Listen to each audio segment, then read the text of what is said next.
distinct honor to present the Chief Justice of the United States, the Honorable John G. Roberts, Jr., who will administer the presidential oath of office.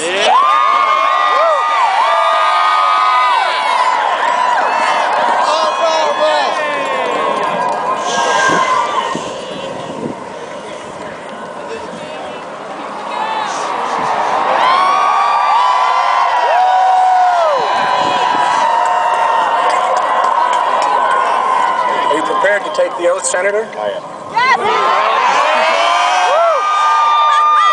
Yes! I, Barack Hussein Obama, do solemnly swear That I will execute the office of President to the United States faithfully.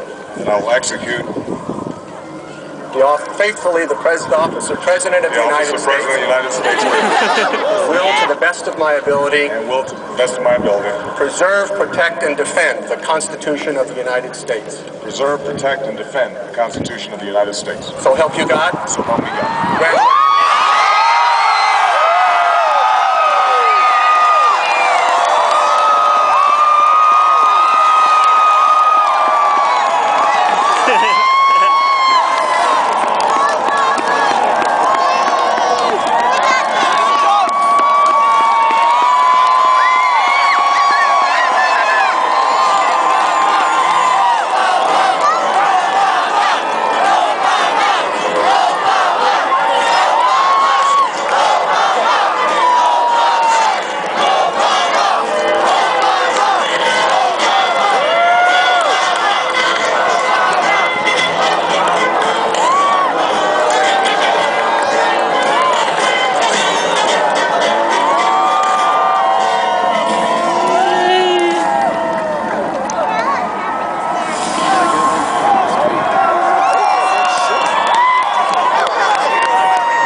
I stand here today humbled by the task before us, grateful for the trust you've bestowed, mindful of the sacrifices borne by our ancestors. I thank President Bush for his service to our nation.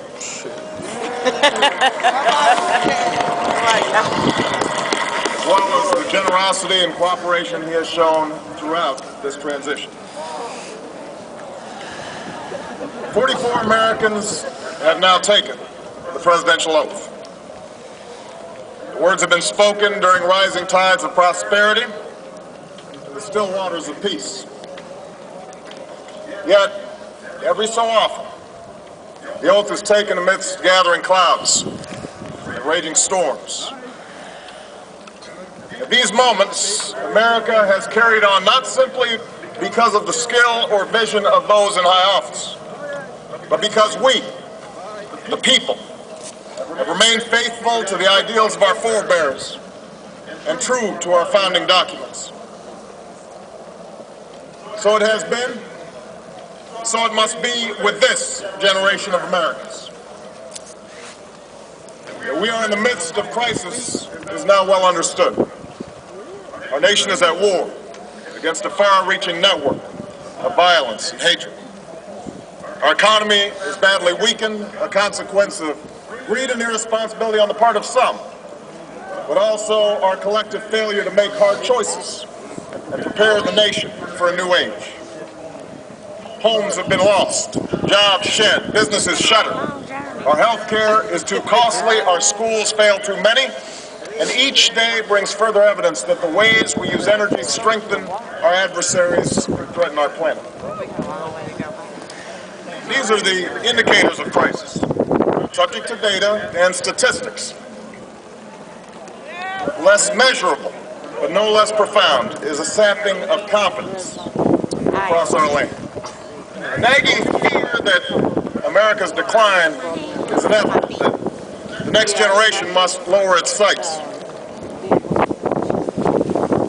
Today, I say to you that the challenges we face are real. They are serious and they are many. They will not be met easily or in a short span of time. But know this, America, they will be met.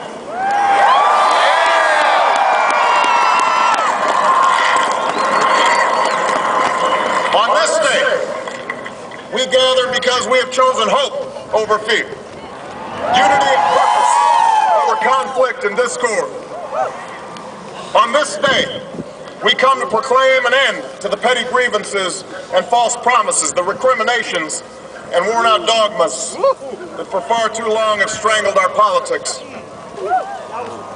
We remain a young nation, but in the words of Scripture, the time has come to set aside childish things. The time has come to reaffirm our enduring spirit, to choose our better history, to carry forward that precious gift, that noble idea passed on from generation to generation, the God-given promise that all are equal, all are free, and all deserve a chance to pursue their full measure of happiness.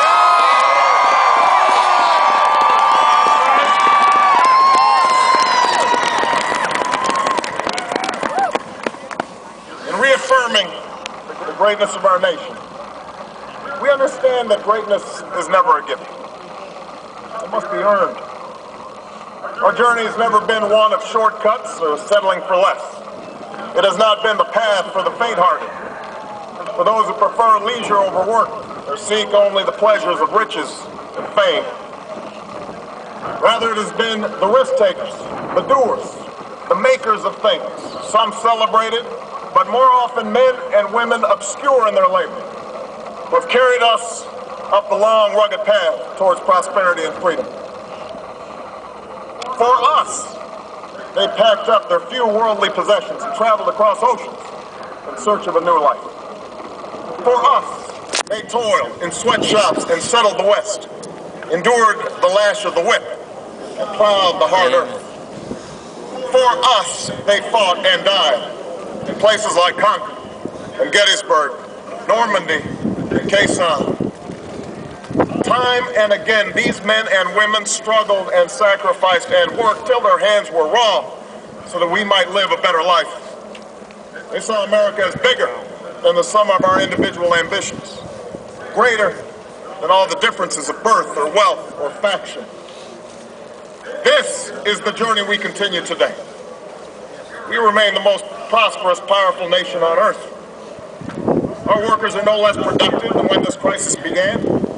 Our minds are no less inventive, our goods and services no less needed than they were last week or last month or last year. Our capacity remains undiminished. But our time of standing pat, protecting narrow interests and putting off unpleasant decisions, that time has surely passed. Starting today, we must pick ourselves up, dust ourselves off, and begin again the work of remaking America.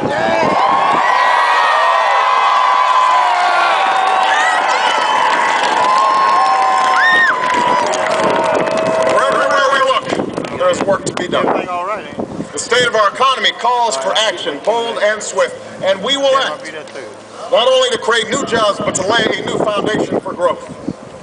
We will build the roads and bridges, the electric grids and digital lines that feed our commerce and bind us together. We will restore science to its rightful place and wield technology's wonders to healthcare's quality and lower